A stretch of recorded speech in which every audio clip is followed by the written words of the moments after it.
Good afternoon. We're on another adventure today. An adventure back to the free firewood honey hole. I'm not in my truck though. I'm in my neighbor's truck. I decided to borrow his F350 single cab with an 8-foot bed in the hopes I can get a little bit more in one run than I did on the first go round. So that's going to be today's video. We're going to go out, see what we can get cut, see what's been cut. It's been a few days since I've been out here. But I also wanted to extend a big thank you to everybody. As of the other day, I have passed 50 subscribers to Backyard Pursuits. So thank you to everybody who watches, who subscribes. I appreciate it. Actually, as of this morning, I think we're over 70, but regardless, I appreciate it. And I've also passed sort of another personal milestone, and that is I now have 2 videos that have more than 1,000 views. And if you would have told me when I started this channel back in the winter that I'd get any videos with more than 1,000 views, I would have thought you were kind of crazy. But here we are. So for everybody who watches, I appreciate it. It's interesting. I never thought this would actually take off. I thought it'd just be me goofing around with a camera and cutting some wood. So anyways, I'm almost to the honey hole property, and we'll get there, get set up, get to cutting. For anyone who might be wondering, there's the F350, and right there is the log pile. I'm kind of surprised there's not nearly as much gone as I thought there'd be. When we were cutting here the other day, this was about where we were cutting, so there might be a couple of the smaller logs that went away. There's just still a lot of this big stuff. Getting back in here, there's some nice diameter stuff down there, but it's kind of buried. I may nip that out later. I can get to that pretty easy. And you know, more bigger diameter stuff back here. So gonna get the first couple logs marked off, get to cutting.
That's no good. Much better.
Two logs down, time for a water break.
That was exciting.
2 more logs. That's another water break. At least I'm in the shade, but it's still pretty warm out here. It's almost 90, so yeah, it's hot. Water break, load some logs. Now that is what I call a bed load of wood. But there's a little bit left. I'm gonna get some second layers on there. Oh, but I'm running out of gas again. Honestly, it's not the cutting that's taking it out of me. It's dragging these rounds. These are all really wet and very heavy. And unfortunately, the F350 holds more wood, but the bed height's not nearly as low as my half ton. Trade-offs, what are you gonna do? There's a little bit of room left in that bed. I've got a couple of smaller logs picked out. I think I'm just gonna nip those up, load them up, and I think that'll be about it. I've been out here for about 2 hours messing around with this already. So again, a little better than on Sunday, but I think I'm reaching the limit of pain. Let's do some more cutting.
The truck's full and I'm about beat.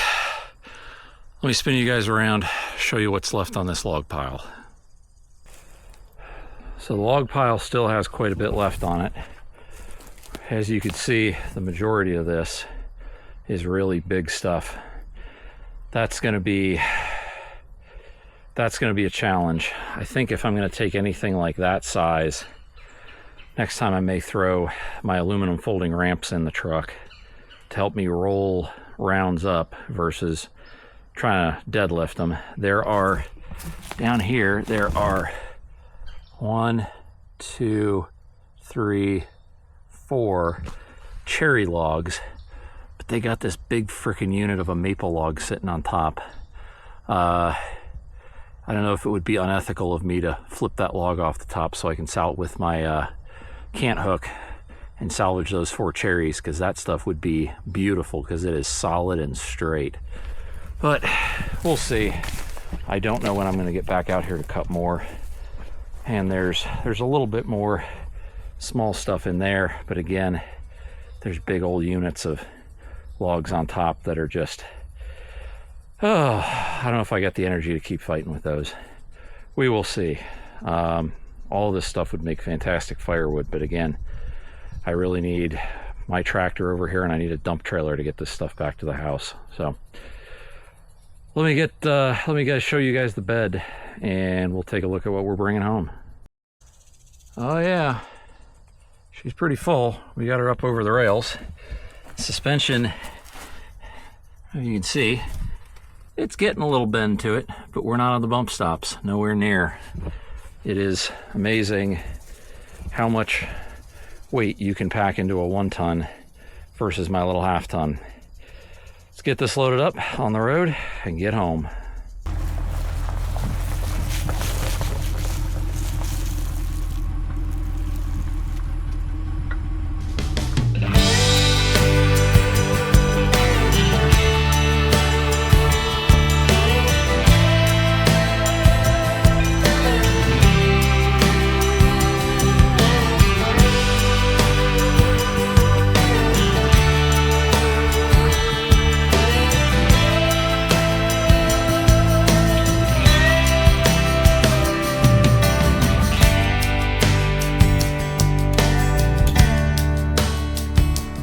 Unloaded with a little help from gravity. I may or may not have parked the truck just slightly downhill to help with that. Thankfully, everything here is really straight, nice and round, and you know, just give it a little kick off the back of the truck and she rolls right out. Originally, I was going to stack most of this stuff over here on the pallets, but as I'm unloading this stuff, I don't think I'm going to do that. This stuff is really big, it's really difficult to move, and quite honestly, I don't want to handle this stuff more than I have to. Some of these small little, you know, average size logs, I may stack those, but like that stuff, you know, nah. It's just going to sit on the ground. We're in the middle of a dry spell. It'll be fine for a couple of weeks until I get to it. And quite honestly, I have enough room in the wood yard right now. As you can see, I have my empty row of totes ready to be filled over there. And I'm not gonna need this space for anything else. I'm leaving it. It ain't worth it. So I think this is about as good a place as any to end this video. Round 2 at the honey hole of Firewood was definitely a success. I've got probably another 2 baskets at least. Basket and a half, at least 2 baskets. Huge thank you to my neighbor for letting me borrow his 1 ton. This would have been at least 2 separate loads with my 1/2 ton pickup in that 5.5 foot bed. Turns out pickups with short beds aren't good for everything. Sometimes you just need the extra space. I'm hoping to get back out to the honey hole next week. It's Thursday right now. We've got plans all weekend that, well, I'm not gonna be able to get out there to cut much. It'll probably be mid next week. We'll have to see if there's anything left. The homeowner said they'd take the ad down off of Facebook Marketplace when it was all gone. But with what's left there, I have a feeling, again, not a lot of guys are going to want to mess with it. There was one guy that was pulling up to start cutting when I was leaving, and we were both sort of lamenting. The pile's really good, but now we're down to the really tough stuff. So only the hardy and strong shall reap the rewards of the log pile. Anyways, guys, thank you very much for watching. Till next time, stay safe. We'll see you around.